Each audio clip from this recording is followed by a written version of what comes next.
welcome back to another episode of The Follow-Up. I'm Eden, this is my dad Noah, and this is our 5th year of doing this podcast, talking about whatever we want to just have a short and meaningful conversation together. This week, we're going to talk about the school basketball team and clubs. Clubs at school. Clubs at school, sorry, yes. Okay. Thought you meant like golf clubs, and I wasn't prepared for that. No. Since I haven't played golf in... I didn't play all year. You played last year. Yeah. Anyway. Okay, well that's off topic. But so in my school, we have a 6th grade. Well, 6th grade is when you can start basketball. Basketball is a winter sport, and there is a 6th grade girls basketball team. Practice started last week, 2 weeks ago. Yeah, 2 weeks ago. 2 weeks ago. Mondays and Thursdays at 7 a.m. Mm-hmm.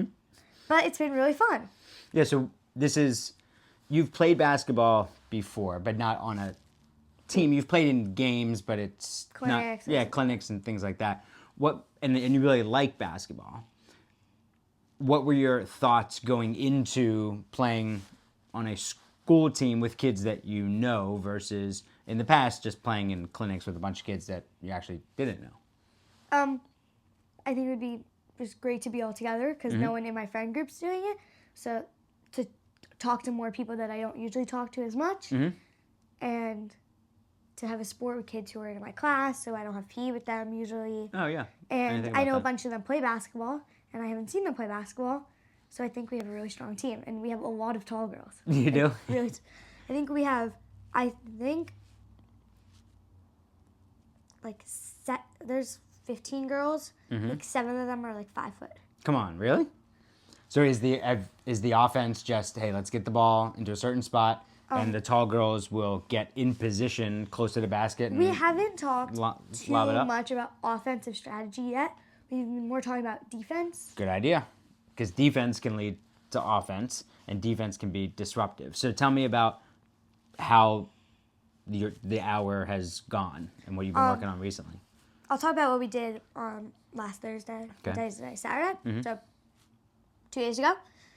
I really liked this. I thought this was very helpful. I need to practice it, but I think it'll really help. It's called shell defense. Okay. Which is, so we did it stationary, but there were 4 players on offense in 4 corners, and then around the paint, kind of, 4 players on defense. Wait, you said 4 players in 4 corners. In 2 corners here, Uh-huh. and then kind of at the top of the arc, but to like the side. The wings. The wings, Okay, yeah. all right, I got Sorry. you. Okay. And then 4 people on defense, but they weren't right up against them. You had space, and then we were talking about if they're one pass away, you don't have to be right on them. You can try to disrupt the pass by being in the passing lane. Yep. But you need to keep an eye on the ball and an eye on your person. But you don't always have to be right at your person. And then it was also, if they're 2 passes away, you can follow the ball, but still keep an eye on that. Totally. And if someone has the ball and there's an open pathway, you can jump and just block their path. Right, and you can you always have to follow the ball. It's not always about your person. Yes, you have to keep an eye on your person. Of course. Eye on your person, but you should never be... well, I shouldn't say never, but you should never be just like this with your back to the ball, not knowing what's going on, Yes. just like attached to this person, because Yeah. then you're missing out on everything else that's going on, and you can't anticipate a pass, and you couldn't get a steal, you couldn't get aggressive that way. Yeah. Because it's tough to judge, but maybe you will when you start playing a little bit, how far someone can actually pass the ball. So you want to force somebody to try to make a pass across the lane or a far pass, because then that ball, as soon as that ball is in the air, just go get it. Or you want to try to drive them out, just pushing them back. Yeah, if they're dribbling, you push them towards the sidelines, because that's the second defender, and keep them away from the basket. Yeah. Yeah, you never give up that position. Yes. Yeah, that's interesting. That type of strategy. Yeah. What else are you guys working on? I've been working, I think it's like the first 10 minutes, 8 minutes usually. If I get there early, it's a little more time. Just been working on layups and and I've been working on form. Just trying to get every layup to go in, or most of them. Yeah, right. And the footwork involved with it, yeah. Sometimes I've been trying to start maybe a little before half court. Okay. Dribble, up, Yep. try to get a good angle, stuff like that. Yeah, because one of the toughest things, probably the toughest thing about a layup, is coordinating your feet with your hands when you're shooting. 'Cause it's not that hard. Just you have to get it right. You have to get it right, exactly. Because when you're on the right side, you want to push off with your left foot, Right. Yeah, and then on the other side the other way. Yeah. You played sixth grade basketball. Well, you played before, but But did you play for school? Like, what was? We didn't. that? Yes, well, we had a school league, but that was just with kids in our school, Okay. and But it wasn't like grade against grade. no, it was mixed grades. And Sam Ryan's our fourth grade teacher, who used to be a coach at LaSalle University and used to coach part of our high school team. He was an assistant on the high school team for a long time, and he helped run the Sunny Hill League, which was the most famous playground league in Philadelphia. And Sam coached Kobe and Richard Hamilton and Rasheed Wallace, and like a bunch of NBA guys. And he was our fourth grade teacher. So he was such a good coach, though. He would sometimes mix up teams sometimes before a game, because if one team was unbalanced, he didn't want to see a blowout.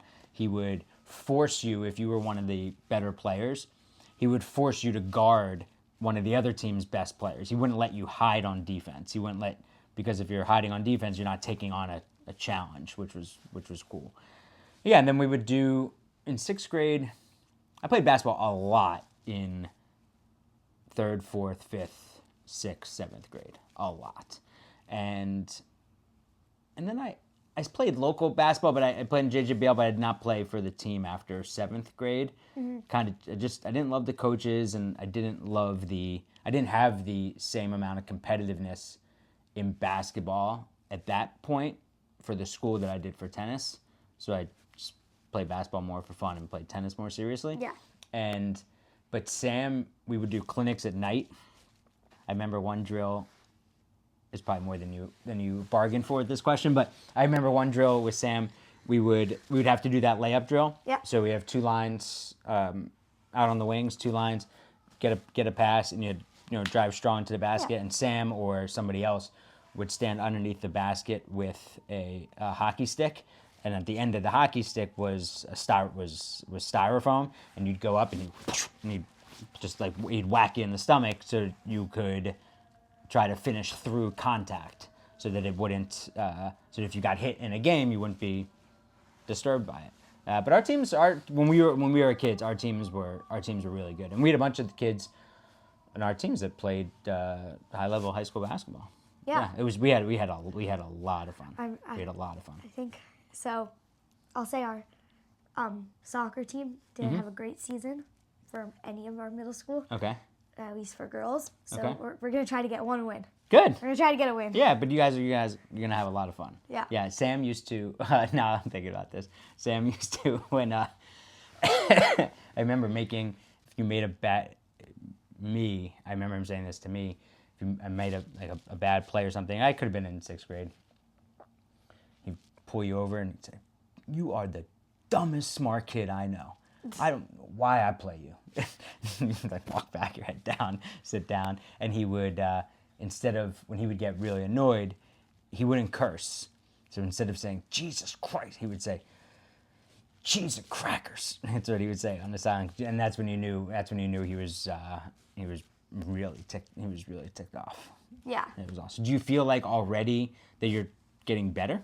Yeah, definitely. Good. Yeah, and I asked one of my buddies who's one of the top high school coaches in the country, Glenn Ferrillo. Yeah.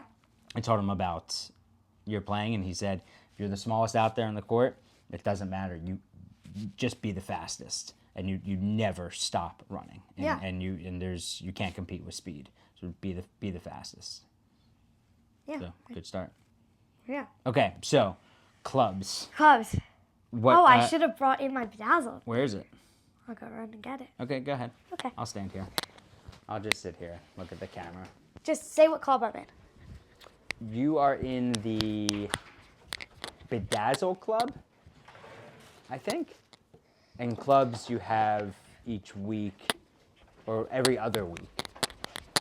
Yeah, every other week there's a period in school where you have an elective, right? Every other week?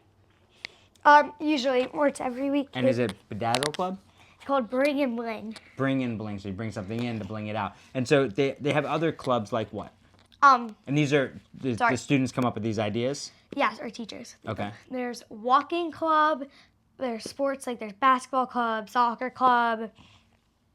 I'm trying to think of what. Because I missed Newspaper? I missed the clubs assembly. I was sick, so I don't remember all the clubs. Okay.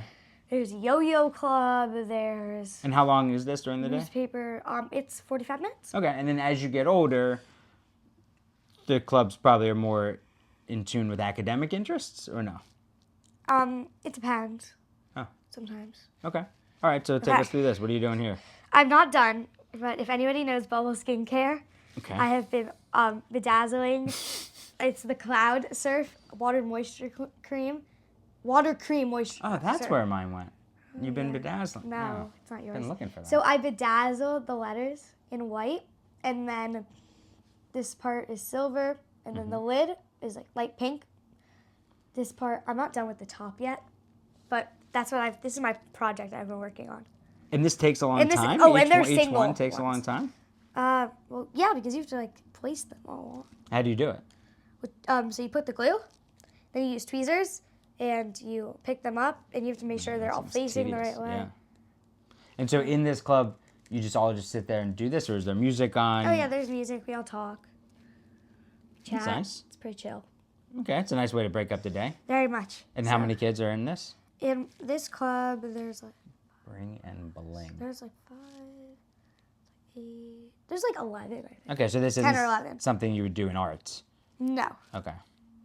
That's pretty cool. Yeah. It's very Yeah. shiny. That's pretty cool. I was contemplating if I should do the purple, but I don't think I'm going to. It'll take What's me the too purple? long. Like the whole bottom. Oh, come on. It'll take me too long. That's neat. Yeah. Was there something else that you thought, did you think this would take you as long as it has? No. So you thought, oh, I'll do a few things? Yeah. But this is going to take you the whole Probably. time? Yeah. But How many I more also, do you have before break? Just one? No, we don't have because next break's next week. So does this continue after the break? I'm not sure. Maybe 1 or 2 weeks. Oh boy. Okay. All right, cool. I wanted to do my mini soul dictionary. Okay. Book time?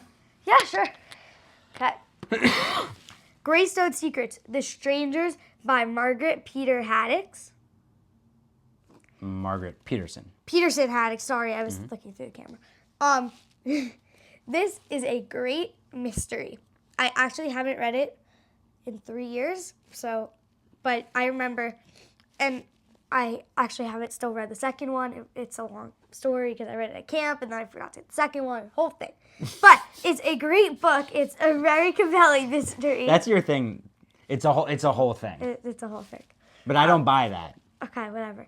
Because usually you tell like the whole story and then say it's a whole thing. Okay. Well, did I get the whole thing already? Sure. This is a great mystery. You have to read it very carefully. I've read this book 3 times already because I needed to get some information again. I would say read it in about a week because you start to forget things Oh. in this book. On the back it says, "What makes you you?" Chess has always been the protector of his younger siblings. Emma loves math, and Finn acts silly, so he'll be adored. They've been a happy family, the 3 of them and their mom. But everything changes when reports of 3 kidnapped children who share the same first and middle names and exact birth dates reach the Greystone family. This bizarre coincidence makes them wonder, who exactly are these strangers? Before Chess, Emma, and Finn can ask their mom, she takes off on a mysterious work trip.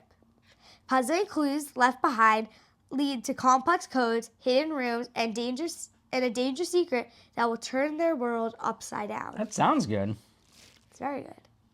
For ages. It says 8 to 12, but I would say 8 to 13 even. It's really Okay. good. And it ends on a cliffhanger. And you haven't read book 2. You gotta get it from the library. I will. I know. Yeah, as soon as this finishes, let's Okay. tell Mom and we'll Great order it from book. the library. If you like mysteries, this is perfect. And you like mysteries a lot. And I like mysteries. All right. Yes. Well, I love you. Love you.